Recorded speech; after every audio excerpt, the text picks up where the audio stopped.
Hello শিক্ষার্থী বন্ধুরা, আসসালামু আলাইকুম। আশা করি তোমরা সবাই ভালো আছো। আজকে আমরা চতুর্ভুজের সূত্রাবলী সম্পর্কে আলোচনা করব এবং দেখাবো কীভাবে খুব সহজে আমরা চতুর্ভুজের এই সূত্রাবলীগুলো ত্রিভুজের ক্ষেত্রফল নির্ণয়ের সূত্র দিয়ে ইজিলি বের করা যায়। So let's get started.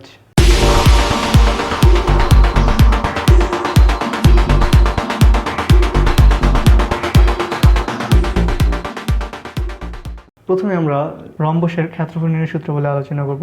তো রম্বস বলতে আমরা কি জানি? রম্বস হইল যে চতুর্ভুজের প্রত্যেকটা বাহুর দৈর্ঘ্য সমান কিন্তু একটা কোনো সমকোণ না।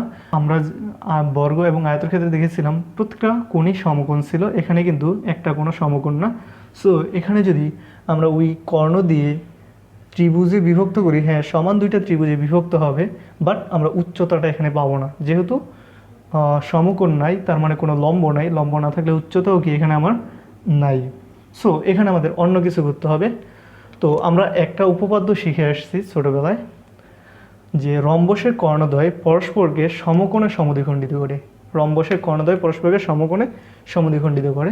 সো আমি যদি কর্ণগুলো ধরে নিই, এসি এটা ইজ ইকুয়ালস টু D1 আর বিডি এটা ইজ ইকুয়ালস টু, যদি আমি D2 ধরে নিই, AC is equals to D1 এবং BD is equals two D2 ধরে নিই, তাহলে আমি বলছি রম্বসের কর্ণদ্বয় পরস্পরকে সমকোণে সমদ্বিখণ্ডিত করে। তাহলে এখানে যে কোণটা আছে এটা হলো 90 ডিগ্রি, সেম হেয়ার এখানেও 90 ডিগ্রি। তো প্রত্যেকটা কোণে এখানে কী হবে? 90 ডিগ্রি 90 ডিগ্রি করে।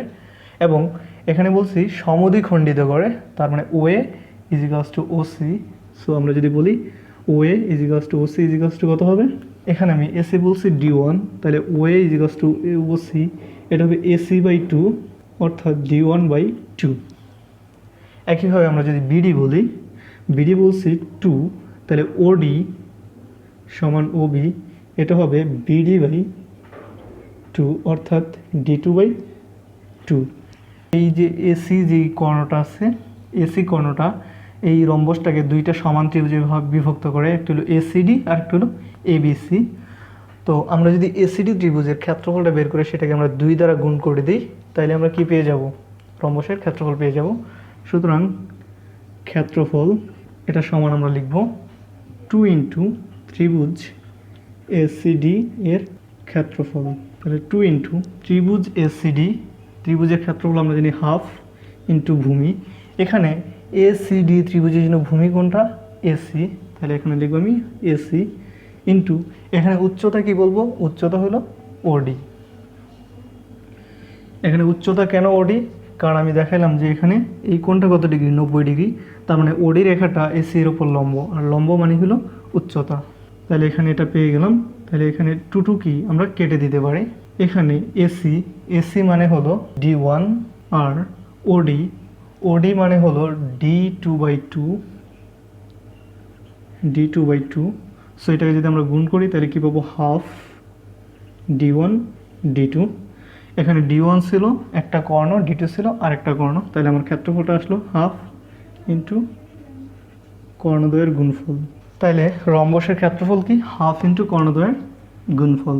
রম্বসের ক্ষেত্রফল হলো হাফ ইন্টু কর্ণদ্বয়ের গুণফল। ওকে, আমরা যদি রম্বসের পরিসীমা বের করতে যাই তাহলে কী পাবো? একইভাবে বর্গের মতো, যেহেতু 4টা বাহু আমি যদি এ ধরে নিই তাহলে আমরা পাবো 4a, অর্থাৎ 4 ইন্টু বাহু দৈর্ঘ্য, 4 ইন্টু বাহুর দৈর্ঘ্য এটার। তাহলে রম্বসের ক্ষেত্রফল হাফ ইন্টু কর্ণদ্বয়ের গুণফল, পরিসীমা 4 ইন্টু বাহুর দৈর্ঘ্য। এখন আমরা দেখব সামান্তরিকের ক্ষেত্রফল নির্ণয়ের সূত্র। তো সামান্তরিক কাকে বলে? সামান্তরিক হইল যে চতুর্ভুজের বিপরীত বাহুগুলো পরস্পর সমান ও সমান্তরাল এবং কোনো কোণই সমকোণ নয়, সেটাই হলো সামান্তরিক। তাহলে এখানে আমাদের এ বি সি ডি একটা সামান্তরিক, এটার এডি আর বিসি বাহু সমান্তরাল, এবি আর সিডি বাহু সমান্তরাল। তো এই সামান্তরিকের ক্ষেত্রফল কি মান দেওয়া আছে সেটার উপর নির্ভর করে সূত্র ভিন্ন ভিন্ন হতে পারে।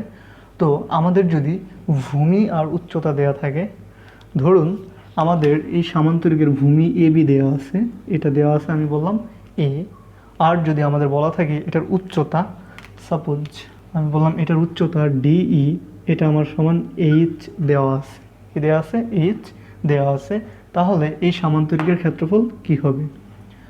তো এই ক্ষেত্রফলটা বের করার জন্য আমরা যেটা করব, জাস্ট বিডি কর্ণটাকে যোগ করে দিব। এই বিডি কর্ণটা যদি আমরা যোগ করে দিই তাহলে দেখব এই বিডি কর্ণটা এখানে দুইটা সমান ত্রিভুজে বিভক্ত করছে এই সামান্তরিকটাকে। একটা হলো এ বি ডি আর একটা হলো বি সি ডি। তো এখানে আমরা যদি ত্রিভুজ এ বিডি বা ত্রিভুজ বিসিডি এর যে কোনো একটা ক্ষেত্রফল বের করতে পারি, তাকে 2 দ্বারা গুণ করে দিলে কি আমরা এই সামান্তরিকের ক্ষেত্রফলটা পেয়ে যাব। তো এখানে আমরা যেটা করব, যেহেতু এখানে লম্বটা দেওয়া আছে, তাই আমরা ত্রিভুজ এ বিডি এর ক্ষেত্রফলটা বের করব। তো এখানে আমরা ত্রিভুজ এ বিডি এর ক্ষেত্রফল কেন বের করব? কারণ এখানে উচ্চতাটা আমাদের দেওয়া আছে এবং ভূমিও দেওয়া আছে। তো আমরা যদি বলি এই সামান্তরিকের ক্ষেত্রফল, সুতরাং সামান্তরিকটির ক্ষেত্রফল আমরা কি বলতে পারি? এখানে 2 ইন্টু ত্রিভুজ এ বিডি এর ক্ষেত্রফল, এটা আমরা নিশ্চয়ই বলতে পারি। তাহলে এখানে 2 ইন্টু ত্রিভুজ এ বিডি এর ক্ষেত্রফল, ত্রিভুজের ক্ষেত্রফল আমরা জানি হাফ, ইন্টু ভূমি, এখানে ভূমি কত এ বি, ইন্টু উচ্চতা, উচ্চতা হলো এখানে আমার ডিই। তাহলে আমরা কি করে দিতে পারি? 2 কেটে দিতে পারি। তাহলে এ বি এখানে দৈর্ঘ্য কত এ, আর ডি এর দৈর্ঘ্য হলো এইচ, অর্থাৎ এটার ক্ষেত্রফল আসলো এইচ। এখানে এ এর পরিচয় কি? এ হলো সামান্তরিকটার ভূমি। এইচ এর পরিচয় কি? এইচ হলো সামান্তরিকের উচ্চতা। তাহলে এটাকে আমি ভূমি ইন্টু উচ্চতা এটাও বলে দিতে পারি। তো এটা গেল আমার যদি ভূমি আর হলো উচ্চতা দেয়া থাকে, তাহলে আমি কীভাবে সামান্তরিকের ক্ষেত্রফল বের করব। তো এখন যদি আমরা দ্বিতীয়টা দেখি, যে কর্ণের দৈর্ঘ্য আর ওই কর্ণের বিপরীত কৌণিক বিন্দু থেকে কর্ণের উপর অঙ্কিত লম্বের দৈর্ঘ্য দেওয়া থাকলে কিভাবে আমরা সামান্তরিকের ক্ষেত্রফল বের করব। এখানে দেখুন এসি যে কর্ণটা, এসি কর্ণটা কি করছে?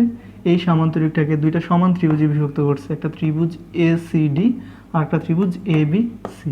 তো আমরা যে কোনো একটা ত্রিভুজের ক্ষেত্রফল যদি বের করে সেটাকে 2 দ্বারা গুণ করে দিই, তাহলে এখানে আমরা সামান্তরিকের ক্ষেত্রফলটাও পেয়ে যাব। তো এখানে আমার কর্ণের দৈর্ঘ্যটা দেয়া থাকবে একটা, সো এই কর্ণের দৈর্ঘ্যটাকে আমি ধরি ডি, আর এখানে কর্ণের ওপর বিপরীত কৌণিক শীর্ষ থেকে এই কর্ণের উপর অঙ্কিত লম্বের যে দৈর্ঘ্য, এটাকে আমরা ধরে নিই এইচ। তো এখন আমরা এই সামান্তরিকটার ক্ষেত্রফল কি পাবো? এটার ক্ষেত্রফল আমরা যেটা পাবো এখানে বলতে পারি 2 ইন্টু ত্রিভুজ এসিডি এর ক্ষেত্রফল। তাহলে এখানে 2 ইন্টু ত্রিভুজের ক্ষেত্রফল হাফ ইন্টু ভূমি, এখানে ত্রিভুজ এসিডি এর জন্য ভূমি হলো এসি, ইন্টু উচ্চতা, এখানে উচ্চতা হলো এটা মনে করি ই, তাহলে এখানে উচ্চতা হলো ডিই।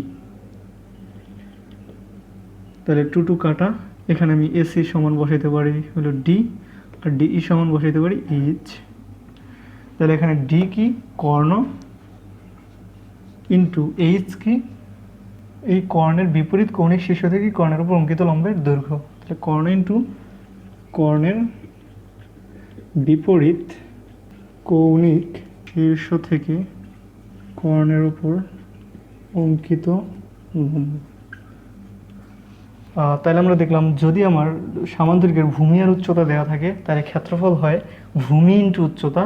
আর যদি আমাদের কর্ণের দৈর্ঘ্য আর কর্ণের বিপরীত কৌণিক বিন্দু থেকে কর্ণের অঙ্কিত লম্বের দৈর্ঘ্য দেওয়া থাকে, তাহলে সেটার ক্ষেত্রফল হয় কর্ণের দৈর্ঘ্য ইন্টু কর্ণের বিপরীত কৌণিক শীর্ষ থেকে কর্ণের অঙ্কিত লম্বের দৈর্ঘ্য। আজকে পর্যন্ত ছিল। আশা করি আপনারা এই সূত্রগুলো ভালোভাবে বুঝতে পেরেছেন এবং আত্মস্থ করতে পেরেছেন। তো ভিডিওটি যদি আপনাদের ভালো লেগে থাকে তাহলে লাইক কমেন্ট করবেন, আর প্রতিদিন এরকম সুন্দর সুন্দর ভিডিও পেতে আমাদের চ্যানেলটি সাবস্ক্রাইব করে রাখবেন।